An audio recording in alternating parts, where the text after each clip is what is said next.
In this video, we will discuss logging into SchoolDude and submitting a request. To log into SchoolDude, your username and password is your all access credentials, which is the same that you use to access your email. So I'm going to go ahead and put in a username and password here and press submit. Give it a second to load. Now when you first log in, you're going to see your main page where all the incidents assigned specifically to you will be listed under assigned incidents, and the student queue where all the rest of the incidents will be assigned to. To put in a SchoolDude ticket, navigate to the top of the page and click New Incident. This will bring you to a new request form.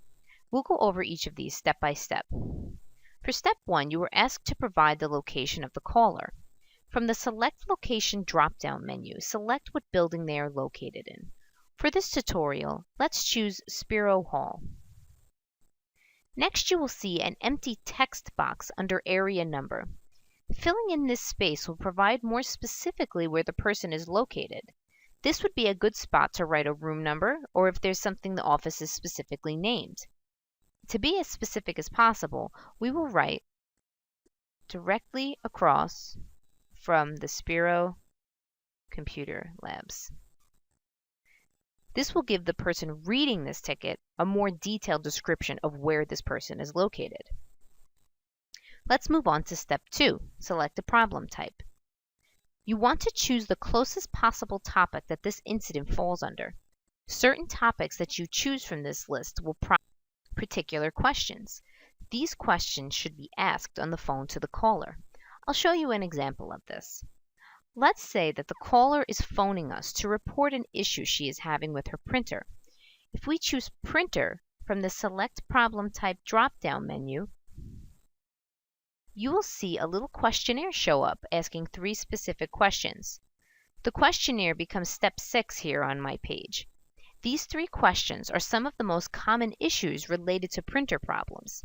If something like this comes up when you choose a problem type, be sure to direct these questions to the caller and input the answers in the text boxes. Step 3. In the space provided for you, write a detailed description of the issue that the caller is having. Make sure that you include information such as the inventory number of the machine, if it's a hardware issue, or if it's an account issue, get the ID number and the birth date of the person calling. Be as detailed as you possibly can here. This also includes listing exact error messages that the caller is getting, how long it has been occurring, if they're using a Mac or a PC, and anything else you can think of. For this tutorial, I'm going to go along with the example of having a printer problem. I will write, Christina Dempsey has been having a reoccurring printer issue. It has been happening to her for the past few days. The error message she is getting is indicating that she has a paper jam in tray 3, but she cannot seem to locate it. No one else in the office is having this issue. She has tried unplugging and replugging the printer back in. The inventory number on the printer is number 1234. Notice how detailed my description is, giving the person reading this request enough information to go off of on where to start troubleshooting. Step 4. Under Purpose, select the closest possible topic that is related to this issue. Let's select Printer. For step 5, always leave the requested completion date blank. Step 6. Questionnaire. Now these questions will not appear on every single new incident form. Since we selected that we were having printer problems, these questions have been programmed to go along with that program type. So we'll give an answer to these questions. Is there ink and toner? Yes. Is the printer plugged in? Yes. Does the printer have paper? Yes. Step 7. Now it's time to input the user information. It's extremely important that you have accurate contact information and the correct spelling of a person's name, since an email will be sent to them confirming their request was put into the system. When you're ready to submit a name, go ahead and click the little binoculars, and under Quick Search, type that person's name. So I'm going to type in Dempsey, and if I press Enter, I see that my name pops up here because it's already in the system along with my contact information. If the person is not in the system, you can type Other in the same box where you would type their name. So we can press Other, and you have this option here. Well, if you click Other, you will be brought back to the incident request form where you will be asked to put in their contact information. Since my name is already in the system, I'm going to search my name again. Click Me. And then you can see my name and my contact information has appeared here in the boxes. My first name, my last name, my email is correct, and my phone number. Step 8.